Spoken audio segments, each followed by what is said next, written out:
I still remember that Easter weekend like it was yesterday. The sirens, the thunder in the sky, the kind of cold that gets into your bones and stays there.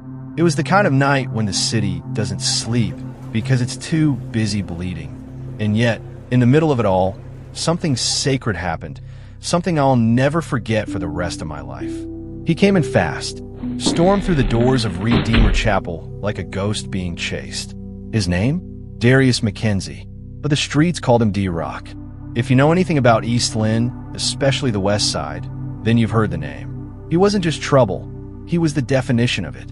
Started running with the 8th Ward crew when he was 13. By 17, he was already locked up for the first time. At 23, he was the kind of man even killers crossed the street to avoid. But that night, he didn't look like the lion everyone feared. He looked like a hunted animal, cornered and afraid. There was blood on his hoodie, sweat on his brow. He had a pistol half tucked into his waistband and eyes that screamed, "I'm done." It was Good Friday, like it is today. Oh, before I forget, happy Easter to you, my friend. Don't fail to express a heart of love to someone out there this season and beyond. So, we were about 20 minutes into the night vigil, an Easter weekend revival we held every year. I had come to the service heavy-hearted, if I'm being honest. Life hadn't exactly been kind. Lost my job 3 weeks prior. My brother was battling addiction again. My faith, hanging by a thread. And then D-Rock barged in like he was being chased by hell itself. The entire church froze. Mothers clutched their children. Ushers panicked. I reached for my phone under the pew, quietly dialing 911 just in case. But Pastor James? That old man didn't even blink. He looked D-Rock in the eye and said, "You're right on time." D-Rock stared, confused. I said, "You're right on time," Pastor repeated. "Sit. You've run enough." D-Rock took a few shaky steps forward. He was breathing heavy, looking around like the devil was on his heels. Then he slowly pulled the pistol from his waistband, held it up like it weighed 100 pounds, and placed it gently on the front pew. Nobody moved. Nobody spoke. He sat down in the very front row, just like that. And Pastor James? He picked up right where he left off. The cross, he said, his voice calm and clear, was never about perfect people.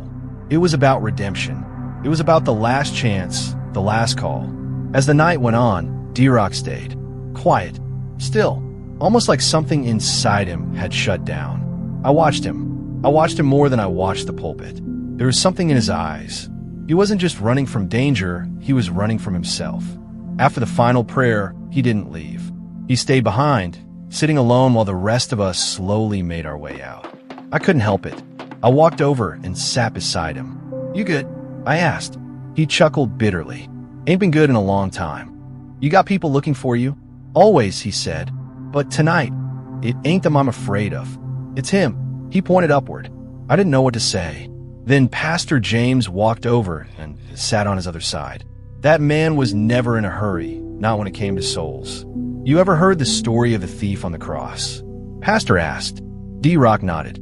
"Yeah, he got saved last minute, right?" "Not last minute," Pastor said, "but right on time." Then he said it again, right on time. That moment changed something. The next day, I saw D-Rock again, this time during the Easter Saturday cleanup drive organized by the youth ministry. He didn't say much, just grabbed a broom and started helping like he'd always been part of the family. By Easter Sunday, he was in the back row, wearing a clean shirt someone had given him. His hands were raised during worship, tears on his face. Something had broken open in him, something holy. You see, they called him D-Rock, but God saw Darius. He came to church that night, expecting to hide from men, but he ended up being found by God. Nobody knew that would be his last weekend on earth. Nobody knew the past wouldn't let him go. 2 days after Easter Sunday, they found Darius in an alley off Parkside Avenue. 2 bullets in the chest. No witnesses. No suspects. But I want to tell you something. He didn't die like a criminal. He died redeemed. They say he was smiling when they found him. And inside his jacket pocket, a small folded paper with 4 words written in shaky handwriting. "Thank you for grace." So when people ask me why I believe in Easter, why I still go to church even when life hits hard, I tell them about Darius McKenzie, the man who answered the last call. If this story touched your heart, don't forget to hit that like button. Share this with someone who might be running from grace. And if you're new here, subscribe to Harmony and Hurdle's Tales for more powerful stories like this one. Until next time, keep believing in second chances.